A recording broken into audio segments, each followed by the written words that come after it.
नमस्कार, मैं प्रतिमा पांडे। इस वक्त मैं मौजूद हूँ न्याय के मंदिर कचहरी परिसर में। जो अधिवक्ता दूसरों को न्याय दिलाते हैं, आज वो खुद न्याय की गुहार लगा रहे हैं। मैं बात कर रही हूँ स्टाम्प और पंजीयन मंत्री रविंद्र जायसवाल के उस बयान के बारे में, जिस पर उन्होंने कहा था कि कोई भी क्रेता विक्रेता बिना अधिवक्ता के रजिस्ट्री करवा सकता है।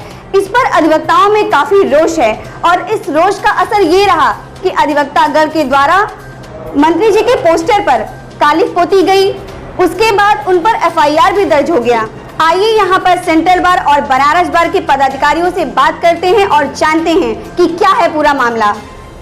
सबसे पहले आइए बात करते हैं दी सेंट्रल बार एसोसिएशन के अध्यक्ष अशोक उपाध्याय, वरिष्ठ उपाध्यक्ष सुरेश चंद्र यादव, उपाध्यक्ष राजा आनंद ज्योति सिंह, उपाध्यक्ष विशाल मौर्य, उपाध्यक्ष प्रेम मिश्रा और महामंत्री कन्हैयालाल पटेल से कि इनका क्या कहना है। इस पर काफी बातें हो चुकी हैं। कई दिनों से प्रकरण समाचार पत्रों में चल रहा है और अधिवक्ताओं के हित के लिए यह संगठन है हमारा। बार एसोसिएशन की रचना जो होती है वो अधिवक्ताओं के हित के लिए है। कोई भी संकट अगर अधिवक्ताओं पर आता है तो बार एसोसिएशन अधिवक्ताओं के साथ ही खड़ी रहेगी और उससे जरा भी परहेज नहीं करेगी। बात रह गई जो भी बातें चल रही हैं, मुझे जहाँ तक लगता है ये संवादहीनता है। अगर संवाद हो गया होता तो ये बातें नहीं आती, लेकिन किसी भी विषय पर गूढ़ता से अध्ययन करके हमें काम करना होगा। हम सारी चीज़ों को अध्ययन कर रहे हैं। एक चीज़ जो अभी हाल में कल मैंने समाचार पत्रों में पढ़ा, जिन अधिवक्ताओं पर एफआईआर कराई गई है और 100 अज्ञात अधिवक्ताओं के खिलाफ भी एफआईआर कराई गई है, इसकी घोर निंदा करता हूं और ये दुखद स्थिति है। ऐसी परिस्थिति नहीं बननी चाहिए।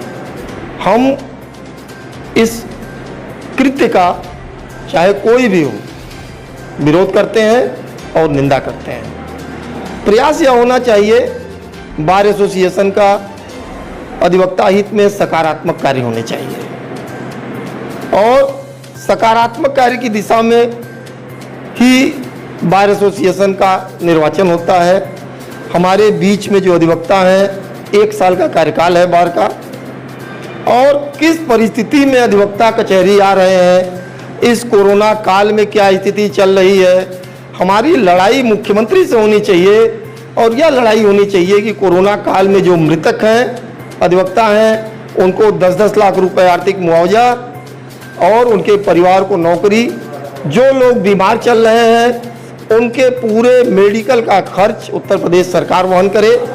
यह एक सकारात्मक पहल है। मैंने इस संबंध में माननीय मुख्यमंत्री जी को, माननीय प्रदेश अध्यक्ष bar council of Uttar Pradesh, माननीय बार काउंसिल ऑफ इंडिया के चेयरमैन को 2 दिन पहले लिखा है और इस दिशा में हम लोग काम कर रहे हैं, वेट कर रहे हैं, फिर अगली रणनीति तय करेंगे।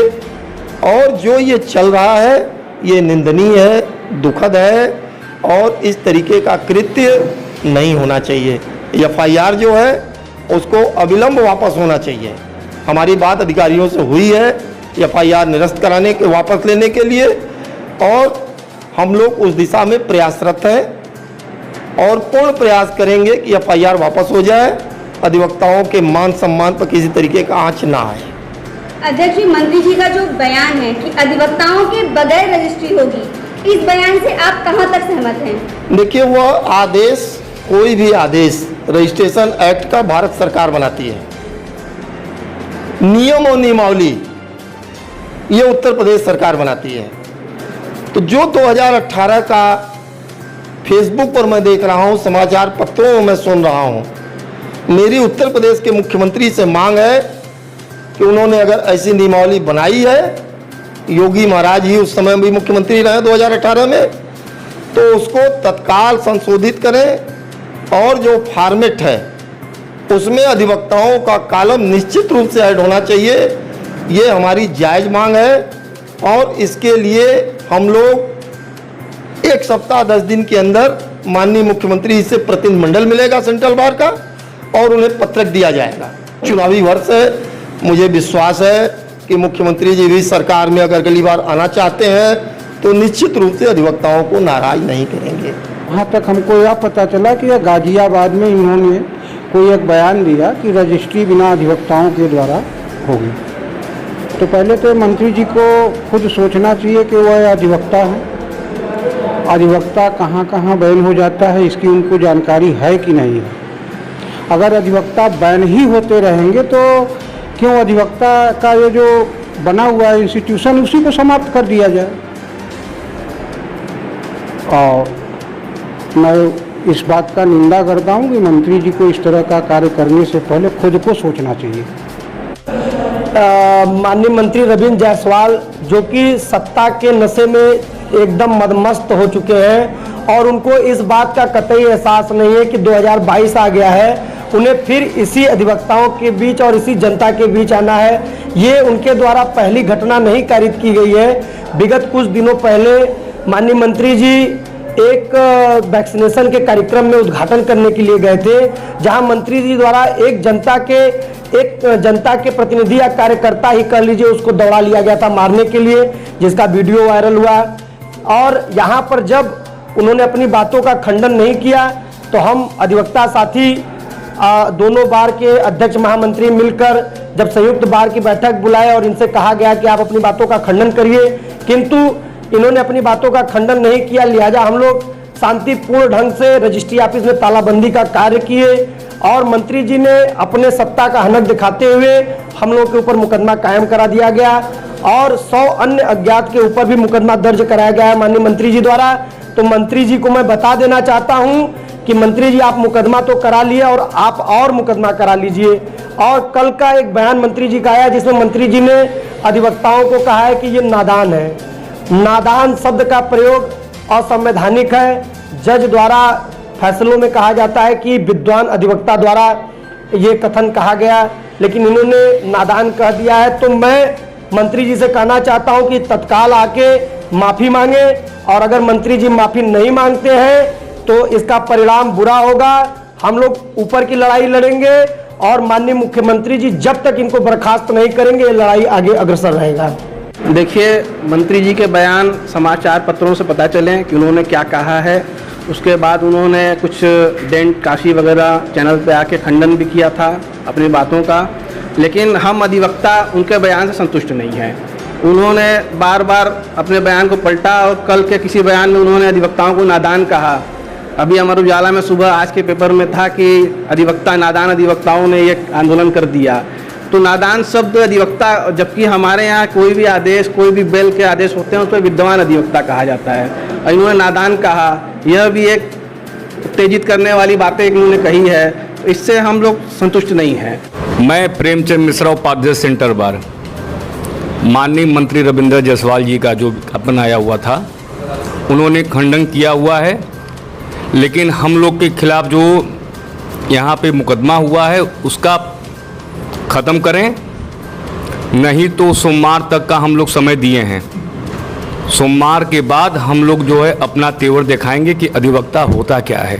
मैं कन्हैयालाल पटेल, महामंत्री दी सेंटर बार बनास वाराणसी। दिनों से माननीय मंत्री रविंद्र जायसवाल जी के कुछ बयान अधिवक्ताओं के खिलाफ आ गया था, जिसको लेकर हम लोग आंदोलनरत रहे हैं और उसी आंदोलन के दौरान 31 तारीख को हम लोगों ने वाराणसी के निबंधन कार्यालय को बंद करके धरना दिया था। दूसरे दिन हम लोगों ने डीएम पोर्टिको में जाकर के जिलाधिकारी महोदय के माध्यम से माननीय मुख्यमंत्री को ज्ञापन दिया था और उस ज्ञापन में इस बात का जिक्र किया था कि आपके माननीय मंत्री जी ने अटपटांग बयान दिया है, जिससे हमारा अधिवक्ता बहुत दुखी, मर्माहत और आक्रोशित है। अगर उन्होंने हमारे अधिवक्ताओं के सामने अपनी बयान को वापस लेते हुए माफ़ी नहीं मांगते हैं तो हम इसके लिए बड़ी आंदोलन खड़ा करेंगे। उसके दूसरे दिन बाद हम लोगों ने समाचार पत्रों में देखा कि फर्जी तरीके से शासन प्रशासन के लोग मंत्री जी के इशारे पर प्रशासन के लोगों ने फर्जी तरीके से अधिवक्ताओं के ऊपर FIR दर्ज कर दिया। कल हम लोगों ने पुनः बैठक करके संयुक्त बार की तरफ से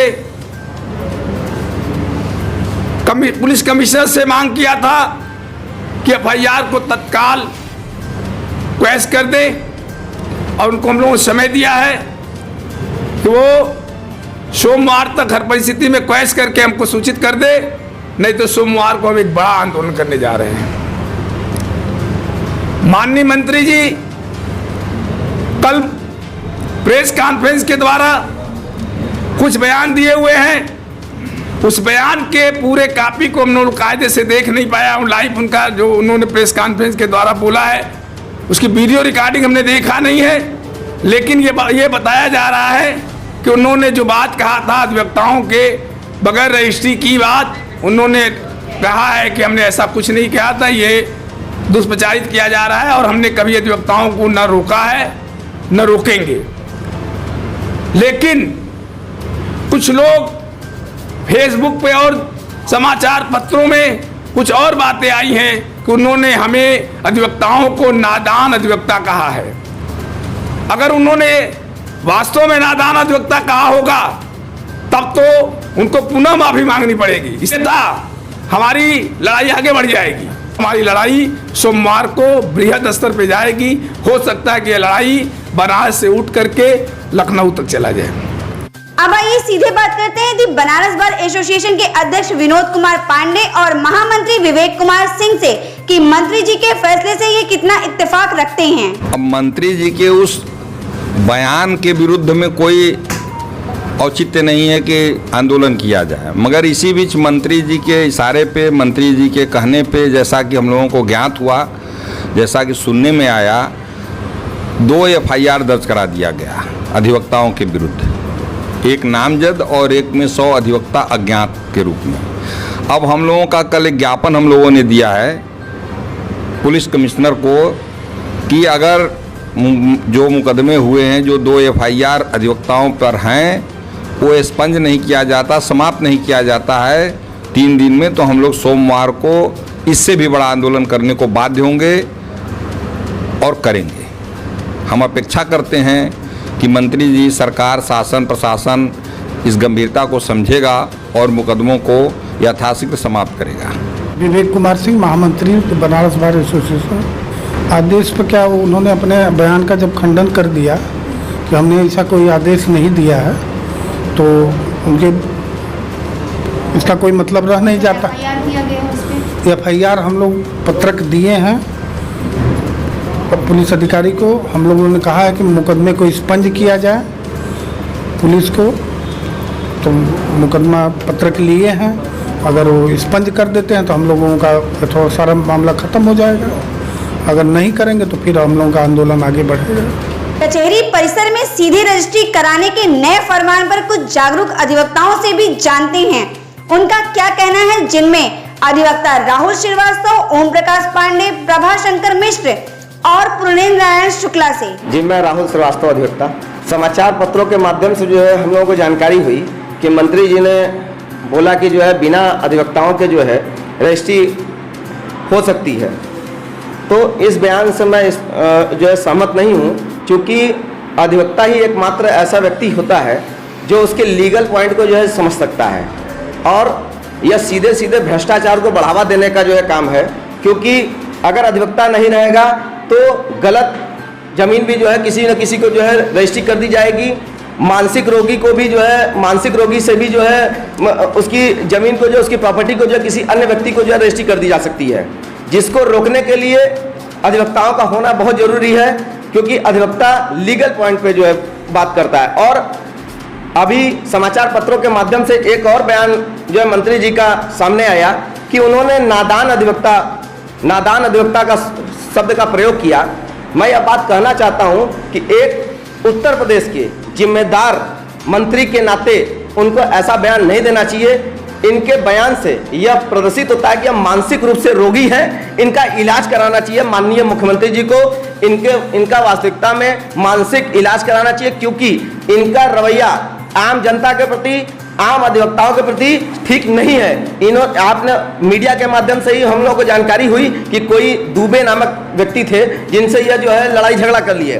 तो जो व्यक्ति, जो मंत्री होकर इस तरह का बयान करे और इस तरह से बाही चढ़ा ले लड़ाई झगड़ा करने के लिए, ऐसा कृत्य उनका मंत्री लायक नहीं है। ऐसे मंत्री को जो तत्काल उत्तर प्रदेश के मुख्यमंत्री माननीय योगी जी से मेरी अपील है कि उनको तत्काल मंत्री पद से जो इस्तीफा हटाना चाहिए इनको जो है। ओम प्रकाश पांडे, पूर्व महामंत्री सेंटर बार एसोसिएशन, वर्तमान में प्रबंध समिति का सदस्य हूँ। मंत्री जी ने जो बयान दिया था वो अन्यत्र के विषय में था। गाजियाबाद साइड में हड़ताल अधिवक्ताओं की चल रही थी। उन्होंने जो कहा वो भारत के संविधान के अनुसार था। भारत के संविधान में ये प्रत्येक व्यक्ति, प्रत्येक नागरिक को ये अधिकार है कि वो अपनी बात स्वयं उपस्थित होकर न्यायालय में, न्यायाधिकरण में, फोरम में या किसी अधिकारी के समक्ष कर सकता है। तो अधिवक्ताओं की हड़ताल थी, उसी परिप्रेक्ष्य में उन्होंने कहा कि जो व्यक्ति ऑनलाइन कराकर स्वयं उपस्थित होकर अपना कार्य कराना चाहता है, अपना बैनामा निष्पादित कराना चाहता है, वो करा सकता है, परंतु अगर दूसरे का बैनामा है और उसको प्रस्तुत कराना है तो वो तो अधिवक्ता के माध्यम से ही होगा। प्रभाष शंकर मिश्र, एडवोकेट, पूर्व महामंत्री the central bar association, Banaras Varanasi. मंत्री जी का बयान जो है किन परिस्थितियों में दिया गया है, इसके संबंध में ये कहना है कि चूंकि परिस्थिति वहाँ वैसी थी, वहाँ अधिवक्ताओं की हड़ताल चल रही थी, रजिस्ट्री का कार्य बाधित था। उस परिप्रेक्ष्य में मंत्री जी ने कहा था कि विभाग के लोग प्रयास करें और उस प्रयास के माध्यम से स्वतः क्रेता विक्रेता अगर जाते हैं तो उनको रजिस्ट्री के लिए पर्याप्त उनको समय दिया जाए या उस तरीके की व्यवस्था दी जाए। ये कहीं नहीं कहा गया है कि नहीं बिना वकीलों के रजिस्ट्री कराई जाए, लेकिन बिना वकीलों के रजिस्ट्री संभव भी नहीं है। स्टैंप निकालना है, लीगल पहलू है, ये सारी चीज़ों की व्यवस्था वकील ही दे सकता है, वकील ही कर सकता है। इसलिए बिना वकीलों के रजिस्ट्री संभव नहीं है। एक मंत्री जी ने 10 मंत्री जी कहते रहे, लेकिन बिना उसके वकील के ये काम संभव नहीं हो पाएगा। पूर्णेंदु नारायण शुक्ला, अधिवक्ता, central bar association, Banaras Varanasi. मंत्री जी का बयान एक सामान्य व्यक्ति का बयान था। वो किसी समाज, अधिवक्ता समाज या किसी समाज या जाति या धर्म के खिलाफ नहीं था। वो उनका अपना बयान था और for the time being, for the particular place के लिए था जो गाजियाबाद की बात है। उनका बयान कानून नहीं हो सकता। कानून विधान परिषद, विधानसभा पारित करती है या पार्लियामेंट करती है। वो कानून हमारे पास नहीं आया। 2018 की बात की जा रही है। रजिस्ट्रेशन एक्ट में कहीं भी अधिवक्ता मसविदा करता होगा ये नहीं लिखा गया है। वो जीओ आया था, जीओ नोटिफिकेशन अध्यादेश के द्वारा भी कुछ कार्य होते हैं। उस जीओ में मसविदाकर्ता का स्थान हो सकता है। रूल्स 2018 में भी हो सकता है, उसमें है या नहीं अभी मैंने स्पष्ट देखा नहीं है, लेकिन उनका बयान कोई कानून नहीं है। मंत्री साहब, जैसा कि मंत्री जी के द्वारा अधिवक्ताओं को नादान कहा गया है, इस पर आपका क्या कहना है? जहाँ तक आपने कहा कि मंत्री महोदय ने अधिवक्ताओं को नादान कहा, प्रधानमंत्री को भी गालियाँ दी जाती हैं, मंत्रियों को, कैबिनेट मिनिस्टर्स को भी गालियाँ दी जाती हैं, कोई औचित्य नहीं है। हम जानते हैं कि हम विद्वान अधिवक्ता हैं, तो सड़क चलता हुआ कुत्ता भी अगर भौंकता है तो हमको उसका संज्ञान नहीं लेना है। क्लाउड टाइम्स की खबरों को देखने के लिए हमारे YouTube चैनल को लाइक करें, सब्सक्राइब करें, बेल आइकन को क्लिक करें। क्लाउड टाइम्स की खबरों को Facebook पेज पर देखने के लिए पेज को लाइक जरूर करें।